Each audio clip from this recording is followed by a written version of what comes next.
has really come to a greater forefront over the past couple of years. I think it still is a fact of the playground. It is a sign, in many cases, that a child doesn't have the social skills to fit in with their peers. What I find is that certainly students with ADHD and of course students with anxiety can sometimes be targeted and really struggle with getting along with peers.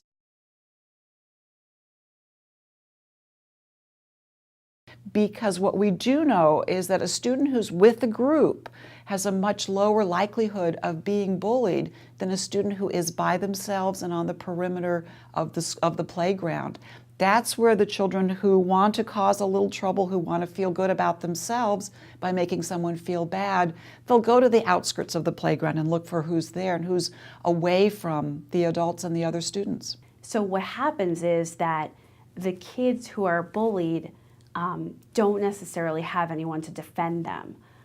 But again, the solution is to help them feel better, protect them if needed, and then also help them build the skills so that they're able to fit in and therefore not as much of a target. I think part of building that resilience in students is giving them tools and giving them a place to talk about what happens to them on the playground and giving them strategies. One of which is, for example, who are you with? Can you find someone to be with?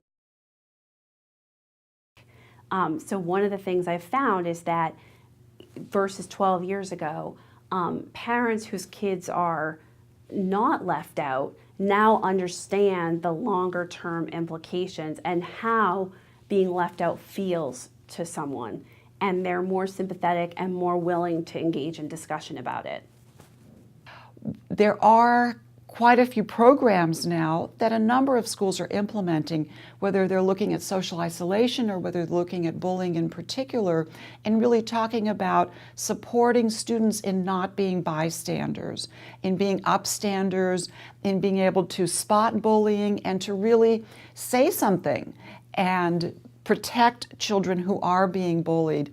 It still is, I think, in large part about kind of the community of a particular school, and that communities and schools that take very strong approaches against bullying and say this is not going to happen on our campus, and all of the adults are on board, then those are the schools I think that are more successful with really making it part of the fabric of the community of the school, that this is not what we do, this is not what happens on our campus.